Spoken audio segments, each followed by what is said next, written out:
दशविन्त विजय दशमी मूलतः हिन्दू बहुल नेपाली समाजको महान पर्व हो र यो राष्ट्रिय पर्वका रूपमा स्थापित भइसकेको छ। यस पर्वको इतिहास असत्यमाथि सत्यको र अन्यायमाथि न्यायको विजयसँग जोडिएको छ। परापूर्व कालदेखि नै हिन्दू बहुल संस्कृतिमा असत्य अन्यायमाथि सत्यको विजयका अनेक कथा गाथा प्रचलनमा रहिआएका छन्। सोही सिलसिलामा जोडिने विजय दशमीको खास पक्ष पनि विजय उत्सवकै रूपमा पर्व मनाइनु हो। हिन्दू पात्र अनुसार आश्विन महिनाको शुक्ल पक्षको प्रतिपदादेखि नै सुरु हुने नवरात्र तथा दुर्गा पक्षको दशमी तिथिका दिन विजय दशमी मनाइन्छ। यसको उत्पत्ति र महत्त्वलाई मुख्यतया दुई पौराणिक कथाहरूले दर्शाउँछन्, जसमा एक हो देवी दुर्गाले महिषासुरमाथि विजय प्राप्त गरेको कथा। विजया दशमीलाई नवरात्रि समापनको रूपमा पनि मनाइन्छ। यस दिनमा देवी दुर्गाले अत्याचारी महिषासुर दानवको वध गरी पृथ्वी र देवताहरूको रक्षा गरेको मिथक पाइन्छ। यस कथाले अन्धकार, दुष्टता र अज्ञानतामाथि दिव्य शक्ति, न्याय र बुद्धिमत्ताको विजयलाई जनाउँछ। अर्को कथा भगवान रामले रावणमाथि विजय प्राप्त गरेको सन्दर्भसँग पनि जोडिन्छ। रामायणका अनुसार दशमी तिथिकै दिन भगवान रामले दुष्ट राक्षस राजा रावणको वध गरी लङ्कामाथि विजय प्राप्त गरेका थिए। रामले 9 दिनसम्म शक्तिको देवी दुर्गाको पूजा गरी 10औं दिनमा रावणलाई पराजित गरेको मिथक पाइन्छ।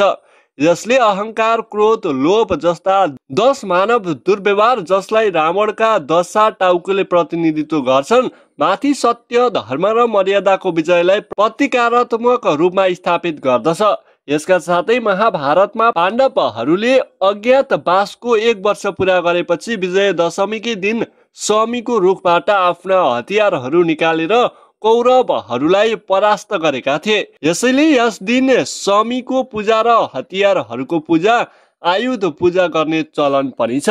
नेपाल शासक र इतिहासको सन्दर्भमा विजया दशमी बडा दशैंको महत्त्व अत्यन्त गहिरो धार्मिक र राजनीतिक शक्तिसँग जोडिएको छ। यो पर्व नेपालको राज्य सत्ता र शक्ति प्रदर्शनको महत्त्वपूर्ण हिस्सा रहँदै आएको छ। नेपालको इतिहासमा राज्य शक्तिको प्रतीक र धार्मिक वैधानिकताको रूपमा समेत मनाइदै आएको छ। नेपालका विशेष गरी मल्ल र शाह वंशका शासकहरूले शक्तिकी देवी दुर्गालाई आफ्नो रक्षक देवी मान्थे। दशैंको समयमा दुर्गाको पूजा गर्नु र विजया दशमीको दिन टीका ग्रहण गर्नु भनेको देवीको दिव्य शक्ति र आशीर्वाद प्राप्त गर्नु हो भन्ने विश्वास गरिन्थ्यो। हनुमान ढोकाका दरबारमा हुने दशैंको टीका कार्यक्रम राजकीय महत्त्वको हुन्थ्यो।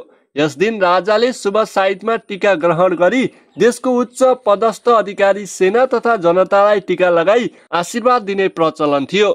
यो कार्यले सम्पूर्ण राज्य प्रणालीलाई धार्मिक सूत्रमा बाँधेर बलियो बनाउँथ्यो। महानवमीका दिन शस्त्र, हतियार र युद्धका साधनहरूको पूजा गर्ने चलन इतिहासले वर्तमानसम्म कायमै छ। इतिहासकारहरूका अनुसार मध्यकालमा वर्षायाम सकिएपछि र हिउँद सुरु हुनु अघिको यो समय नयाँ राजाहरूमाथि विजय प्राप्त गर्न वा युद्धको तयारीका लागि उपयुक्त मानिन्थ्यो।